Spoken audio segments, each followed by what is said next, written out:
Sa ngalan ng Ama at ng Anak at ng Espiritu Santo. Amen. Kapatid, bago ang lahat, nais kong huminga ka ng manalim. Lasapin mo ang hanging ipinapahiram sa iyo ng Diyos sa sandaling ito. Huwag kang magmadali. Sa bawat paghinga mo, isipin mo na ang kapayapaan ng Panginoon ay pumapasok sa iyong puso.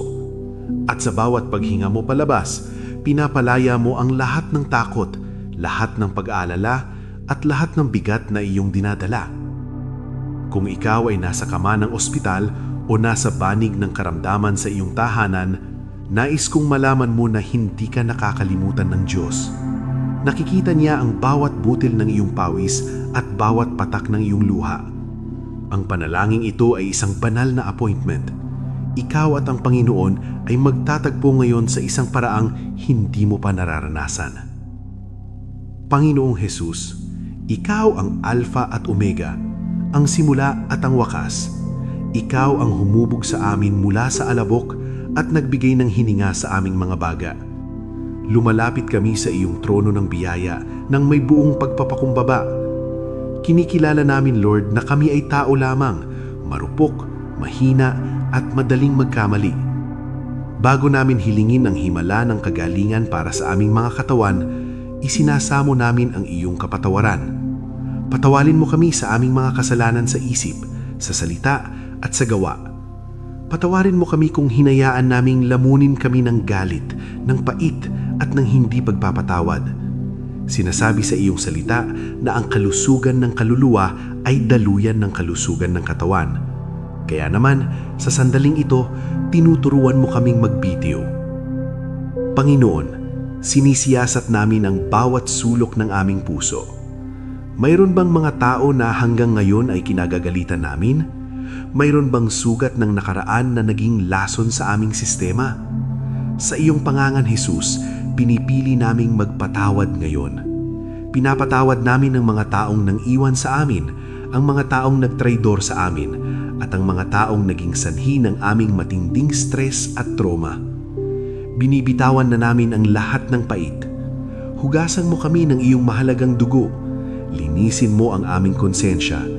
Alisin mo ang anumang spiritual na blockage na naghahadlang sa daloy ng iyong healing power. Lord, alisin mo rin ang takot sa loob ng aming isipan.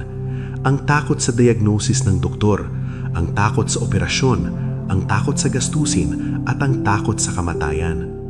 Sa sandaling ito, pinalalayas namin ang espiritu ng takot sa pangalan ni Jesus, sapagkat hindi mo kami binigyan ng espiritu ng katakutan, kundi ng kapangyarihan, pag-ibig at mahusay na pag-iisip.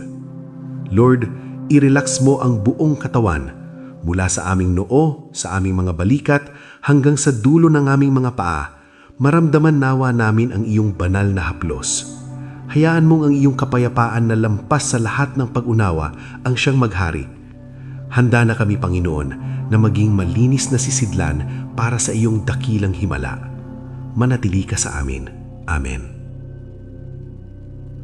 Ngayon, Panginoong Jesus, bilang aming dakilang manggagamot, isinasagawa namin ang isang espiritual na operasyon sa katawan ng aming kapatid na nakikinig.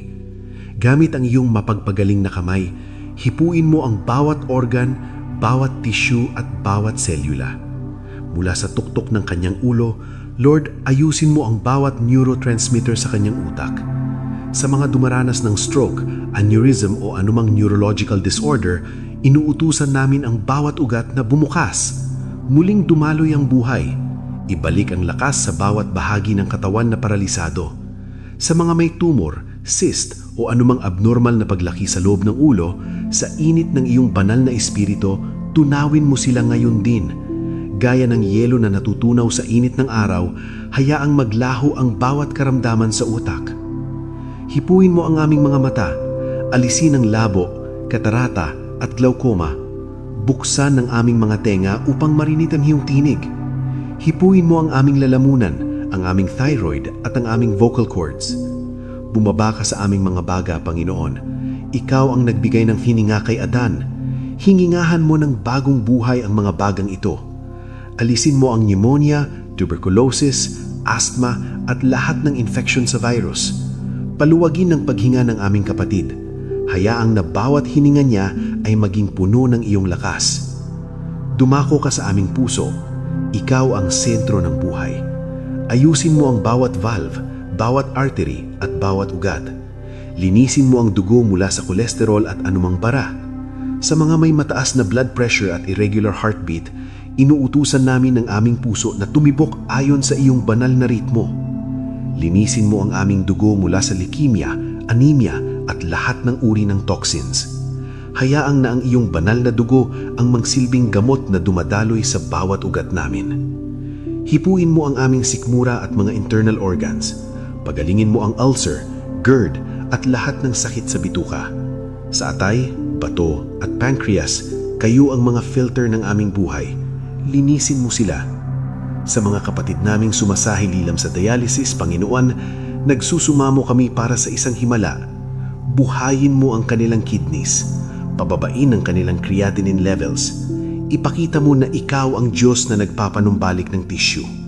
Sa mga may diabetes, ayusin mo ang pancreas para maging normal ang insulin at sugar levels. At laban sa espiritu ng cancer, kami ay tumitidig ng banal na autoridad. Ano man ang stage nito, sa pangalan ni Jesus, inuutusan namin ang bawat malignant cell na matuyo mula sa ugat. Hindi kayo kabilang sa templo ng Diyos. Mamatay kayo at huwag nang bumalik. Lord, palakasin mo ang immune system ng aming kapatid para labanan ang bawat mikrobyul at sakit. Sa aming mga buto at kasukasuan, alisin ang bawat kirot ng arthritis, gout at back pain. Padaluyan mo ang iyong banal na langis sa bawat joint. Patibayin mo ang aming mga tuhod at gulad. Panginoon, ikaw ang aming Jehovah Rapha. Ang bawat bahagi ng aming katawan ay sumunod sa iyong disenyo ng kalusugan at kalakasan. Amen. Kapatid, manatili ka sa posisyon ng pagtanggap. Huwag mong tignan ang iyong nararamdaman, kundi tignan mo ang krus ng Kalbaryo. Doon, kinuha na ni Jesus ang lahat ng iyong hapdi. Sinasabi sa Isaiah 53 verse 5, sa pamamagitan ng kanyang mga sugat, tayo ay pinagaling. Ang katotohanan ito ay mas mataas kaysa sa anumang ulat ng laboratorio. Ang ulat ng Diyos ay nagsasabing ikaw ay malaya na. Tinatanggihan namin ang bawat ulat ng tao na nagsasabing wala ng pag-asa, sapagkat ang imposible sa tao ay posibleng-posible sa Diyos. Salamat Panginoon dahil nararamdaman na namin ang pagbabago sa aming katawan. Salamat dahil ang init ng iyong presensya ay nagpapalayas sa bawat lamig ng sakit. Salamat dahil ang kagunihawaan ay dumadaloy na ngayon. Hindi kami maghihintay na makalabas ng ospital bago kami magpuri. Ngayon pa lang sa gitna ng pagsubok, itinataas namin ang aming mga kamay sa pasasalamat. Salamat sa bagong lakas ng aming mga kalamnan. Salamat sa maayos na pagtulog na ibibigay mo sa amin ngayong gabi. Salamat dahil ang aming gana sa pagkain ay babalik na at ang aming sigla ay muling sisibol. Lord, basbasan mo rin ang mga kamay ng mga manggagamot, nurse at lahat ng nag-aalaga sa amin. Bigyan mo sila ng karunungan na mula sa iyo. Ngunit higit sa lahat, ikaw ang aming pinagtitiwalaan. Hinihiling din namin ang iyong pagpapala sa aming pamilya. Alisin ang kanilang pag-aalala. Punan mo ang bawat pangangailangang pinansyal na dala ng aming karamdaman. Ipakita mo na ikaw ang aming provider, ang aming Jehovah Jireh. Hayaan mong ang himalang ito ay maging mitya ng pananampalataya para sa lahat ng mga nakakakita sa amin. Ipinapayag namin na ang aming kapatid ay mabubuhay at hindi mamamatay. Siya ay tatayo at ipapahayag ang mga dakilang gawa ng Panginoon. Ang bawat bukas na kanyang haharapin ay magiging isang buhay na patotoo ng iyong kabutihan. Salamat sa bagong buhay. Salamat sa bagong pag-asa. Salamat dahil hindi mo kami iniwan at hindi mo kami pinabayaan. Naniniwala kami na ang panalangin ito ay selyado na ng iyong banal na dugo at ang sagot ay dumarating na ng may kabilisan. Kapatid, kung naramdaman mo ang haplos ng Diyos, angkinin mo ito. I-type mo ang Amen sa iyong puso at sa iyong isip bilang tanda ng iyong pagsang-ayon sa himalang ito. Malaya ka na sa pangalan ni Jesus. Ang lahat ng papuri, pagsamba at pasasalamat ay ibinabalik namin sa iyo, aming Diyos at aming tagapagligtas, sa makapangyarihang pangalan ni Jesus, ang aming Panginoon. Amen at Amen. Sa ngalan ng Ama at ng Anak at ng Espiritu Santo. Amen. Kapatid, bago ang lahat, nais kong huminga ka ng manalim. Lasapin mo ang hanging ipinapahiram sa iyo ng Diyos sa sandaling ito. Huwag kang magmadali. Sa bawat paghinga mo, isipin mo na ang kapayapaan ng Panginoon ay pumapasok sa iyong puso. At sa bawat paghinga mo palabas, pinapalaya mo ang lahat ng takot, lahat ng pag-aalala, at lahat ng bigat na iyong dinadala. Kung ikaw ay nasa kama ng ospital o nasa banig ng karamdaman sa iyong tahanan, nais kong malaman mo na hindi ka nakakalimutan ng Diyos. Nakikita niya ang bawat butil ng iyong pawis at bawat patak ng iyong luha. Ang panalangin ito ay isang banal na appointment. Ikaw at ang Panginoon ay magtatagpo ngayon sa isang paraang hindi mo pa nararanasan. Panginoong Jesus, Ikaw ang Alpha at Omega, ang simula at ang wakas. Ikaw ang humubog sa amin mula sa alabok at nagbigay ng hininga sa aming mga baga. Lumalapit kami sa iyong trono ng biyaya nang may buong pagpapakumbaba. Kinikilala namin, Lord, na kami ay tao lamang, marupok, mahina at madaling magkamali. Bago namin hilingin ang himala ng kagalingan para sa aming mga katawan, isinasamo namin ang iyong kapatawaran. Patawarin mo kami sa aming mga kasalanan sa isip, sa salita at sa gawa. Patawarin mo kami kung hinayaan naming lamunin kami ng galit, ng pait at ng hindi pagpapatawad. Sinasabi sa iyong salita na ang kalusugan ng kaluluwa ay daluyan ng kalusugan ng katawan. Kaya naman, sa sandaling ito, tinuturuan mo kaming magbitiw. Panginoon, sinisiyasat namin ang bawat sulok ng aming puso. Mayroon bang mga tao na hanggang ngayon ay kinagagalitan namin? Mayroon bang sugat ng nakaraan na naging lason sa aming sistema? Sa iyong pangangan, Jesus, pinipili naming magpatawad ngayon. Pinapatawad namin ang mga taong nang iwan sa amin, ang mga taong nagtraidor sa amin, at ang mga taong naging sanhi ng aming matinding stress at trauma. Binibitawan na namin ang lahat ng pait. Hugasan mo kami ng iyong mahalagang dugo. Linisin mo ang aming konsensya. Alisin mo ang anumang spiritual na blockage na naghahadlang sa daloy ng iyong healing power. Lord, alisin mo rin ang takot sa loob ng aming isipan. Ang takot sa diagnosis ng doktor, ang takot sa operasyon, ang takot sa gastusin, at ang takot sa kamatayan. Sa sandaling ito, pinalalayas namin ang espiritu ng takot sa pangalan ni Jesus, sapagkat hindi mo kami binigyan ng espiritu ng katakutan, kundi ng kapangyarihan, pag-ibig at mahusay na pag-iisip. Lord, i-relax mo ang buong katawan, mula sa aming noo, sa aming mga balikat, hanggang sa dulo ng aming mga paa. Maramdaman nawa namin ang iyong banal na haplos. Hayaan mong ang iyong kapayapaan na lampas sa lahat ng pag-unawa ang siyang maghari. Handa na kami, Panginoon, na maging malinis na sisidlan para sa iyong dakilang himala. Manatili ka sa amin. Amen. Ngayon, Panginoong Jesus, bilang aming dakilang manggagamot, isinasagawa namin ang isang espiritual na operasyon sa katawan ng aming kapatid na nakikinig. Gamit ang iyong mapagpagaling na kamay, hipuin mo ang bawat organ, bawat tissue at bawat selula. Mula sa tuktok ng kanyang ulo, Lord, ayusin mo ang bawat neurotransmitter sa kanyang utak. Sa mga dumaranas ng stroke, aneurysm o anumang neurological disorder, inuutusan namin ang bawat ugat na bumukas. Muling dumaloy ang buhay.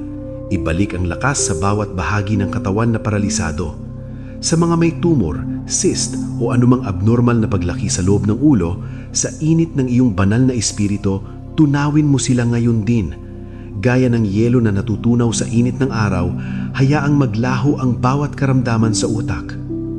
Hipuin mo ang aming mga mata, alisin ang labo, katarata at glaucoma. Buksan ang aming mga tenga upang marinig ang iyong tinig. Hipuin mo ang aming lalamunan, ang aming thyroid at ang aming vocal cords. Bumaba ka sa aming mga baga, Panginoon. Ikaw ang nagbigay ng hininga kay Adan. Hingingahan mo ng bagong buhay ang mga bagang ito. Alisin mo ang pneumonia, tuberculosis, asthma at lahat ng infection sa virus. Paluwagin ang paghinga ng aming kapatid. Hayaang na bawat hininga niya ay maging puno ng iyong lakas. Dumako ka sa aming puso. Ikaw ang sentro ng buhay. Ayusin mo ang bawat valve, bawat artery at bawat ugat. Linisin mo ang dugo mula sa kolesterol at anumang bara. Sa mga may mataas na blood pressure at irregular heartbeat, inuutusan namin ang aming puso na tumibok ayon sa iyong banal na ritmo. Linisin mo ang aming dugo mula sa leukemia, anemia at lahat ng uri ng toxins. Hayaang na ang iyong banal na dugo ang mangsilbing gamot na dumadaloy sa bawat ugat namin. Hipuin mo ang aming sikmura at mga internal organs. Pagalingin mo ang ulcer, GERD at lahat ng sakit sa bituka. Sa atay, bato at pancreas, kayo ang mga filter ng aming buhay. Linisin mo sila. Sa mga kapatid naming sumasahililam sa dialysis, Panginoon, nagsusumamo kami para sa isang himala. Buhayin mo ang kanilang kidneys. Pababain ang kanilang creatinine levels. Ipakita mo na ikaw ang Diyos na nagpapanumbalik ng tissue. Sa mga may diabetes, ayusin mo ang pancreas para maging normal ang insulin at sugar levels. At laban sa espiritu ng cancer, kami ay tumitidig ng banal na autoridad. Ano man ang stage nito, sa pangalan ni Jesus, inuutusan namin ang bawat malignant cell na matuyo mula sa ugat. Hindi kayo kabilang sa templo ng Diyos. Mamatay kayo at huwag nang bumalik. Lord, palakasin mo ang immune system ng aming kapatid para labanan ang bawat mikrobyo at sakit. Sa aming mga buto at kasukasuan, alisin ang bawat kirot ng arthritis, gout at back pain. Padaluyan mo ang iyong banal na langis sa bawat joint. Patibayin mo ang aming mga tuhod at gulad. Panginoon, ikaw ang aming Jehovah Rapha. Ang bawat bahagi ng aming katawan ay sumunod sa iyong disenyo ng kalusugan at kalakasan. Amen. Kapatid, manatili ka sa posisyon ng pagtanggap. Huwag mong tignan ang iyong nararamdaman, kundi tignan mo ang krus ng Kalbaryo. Doon, kinuha na ni Jesus ang lahat ng iyong hapdi. Sinasabi sa Isaiah 53 verse 5, sa pamamagitan ng kanyang mga sugat, tayo ay pinagaling. Ang katotohanan ito ay mas mataas kaysa sa anumang ulat ng laboratorio. Ang ulat ng Diyos ay nagsasabing ikaw ay malaya na. Tinatanggihan namin ang bawat ulat ng tao na nagsasabing wala ng pag-asa, sapagkat ang imposible sa tao ay posibleng-posible sa Diyos. Salamat, Panginoon, dahil nararamdaman na namin ang pagbabago sa aming katawan. Salamat dahil ang init ng iyong presensya ay nagpapalayas sa bawat lamig ng sakit. Salamat dahil ang kagunihawaan ay dumadaloy na ngayon. Hindi kami maghihintay na makalabas ng ospital bago kami magpuri. Ngayon pa lang sa gitna ng pagsubok, itinataas namin ang aming mga kamay sa pasasalamat. Salamat sa bagong lakas ng aming mga kalamnan. Salamat sa maayos na pagtulog na ibibigay mo sa amin ngayong gabi. Salamat dahil ang aming gana sa pagkain ay babalik na at ang aming sigla ay muling sisibol. Lord, basbasan mo rin ang mga kamay ng mga manggagamot, nurse at lahat ng nag-aalaga sa amin. Bigyan mo sila ng karunungan na mula sa iyo. Ngunit higit sa lahat, ikaw ang aming pinagtitiwalaan. Hinihiling din namin ang iyong pagpapala sa aming pamilya. Alisin ang kanilang pag-aalala. Punan mo ang bawat pangangailangang pinansyal na dala ng aming karamdaman. Ipakita mo na ikaw ang aming provider, ang aming Jehovah Jireh. Hayaan mong ang himalang ito ay maging mitya ng pananampalataya para sa lahat ng mga nakakakita sa amin. Ipinapayag namin na ang aming kapatid ay mabubuhay at hindi mamamatay. Siya ay tatayo at ipapahayag ang mga dakilang gawa ng Panginoon. Ang bawat bukas na kanyang haharapin ay magiging isang buhay na patotoo ng iyong kabutihan. Salamat sa bagong buhay. Salamat sa bagong pag-asa. Salamat dahil hindi mo kami iniwan at hindi mo kami pinabayaan. Naniniwala kami na ang panalangin ito ay selyado na ng iyong banal na dugo at ang sagot ay dumarating na ng may kabilisan. Kapatid, kung naramdaman mo ang haplos ng Diyos, angkinin mo ito. I-type mo ang Amen sa iyong puso at sa iyong isip bilang tanda ng iyong pagsang-ayon sa himalang ito. Malaya ka na sa pangalan ni Jesus. Ang lahat ng papuri, pagsamba at pasasalamat ay ibinabalik namin sa iyo, aming Diyos at aming tagapagligtas. Sa makapangyarihang pangalan ni Jesus, ang aming Panginoon. Amen at Amen.